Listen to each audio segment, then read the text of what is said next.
Secundino acelerou a marcha. Cando corres pensas menos, dixolle un día Elixio. E o taxista non quería que o detective pensase demasiado.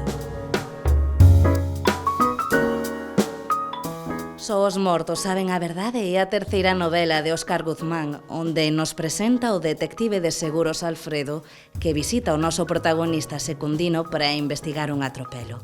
Un thriller que se converte nun retrato social, unha trama con xiros narrativos e unha coidada retranca que nos acompaña a través das 168 páxinas da obra que mereceu o Premio Manuel Bueiro Rei de novela curta.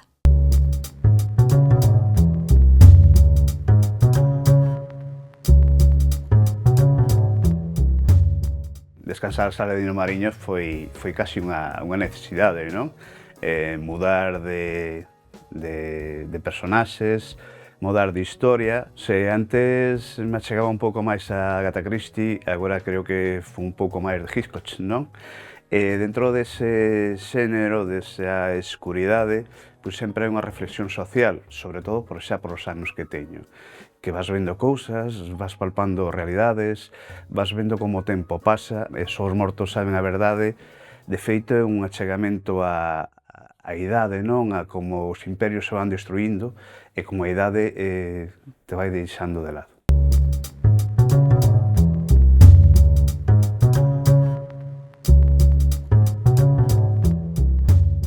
Secundino Santalices é un personaxe que pode ser real ou non, pero si nace dunha realidade de un día que baixei á rúa e seguín un home que debía medir un 85, un 90, iba co andador, un home gallardo que a min semelloume a un actor de cine dos antigos, non? De un Rojaso, un Guy Cooper, mas si 200 metros detrás dil, ia preguntándome que sería da vida dese home, non? Como puido vivir, como chegou a quedar debruzado nun andador, e que pasado tería, non? Que historia? Seguro que tivo amores, seguro que tuvo unha vida intensa, como iba devagar cara á última etapa.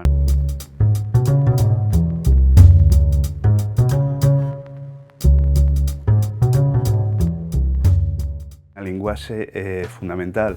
Eu como neno creíme entre libros que hoxe un neno non lee, como un Moby Dick, un Robinson Crusoe nas versións orixinais.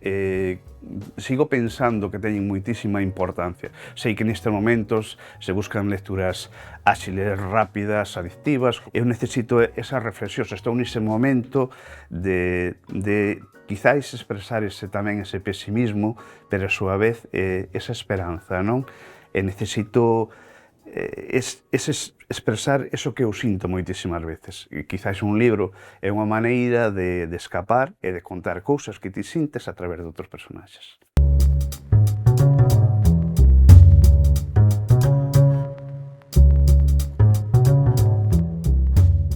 As personaxes femininas é un reflito dos personaxes que houve no seu momento, non?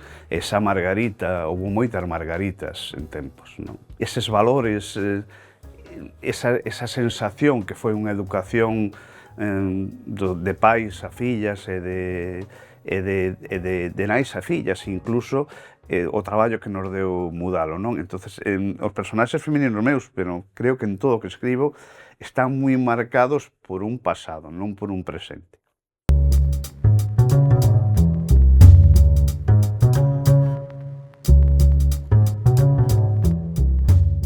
Cando ti saes ao mercado cun premio, hai xente que se fixa en ti. Eu non teño un grande nome no panorama literario galego, e isto me axuda a chegar a moita xente, a contar as miñas historias, a sentirme vivo dentro deste mundo, a coñecerte a ti, a coñecer unha morea de xente que me leva un sorriso sempre, e iso me axuda ao premio. Iso é o que me gusta dos premios.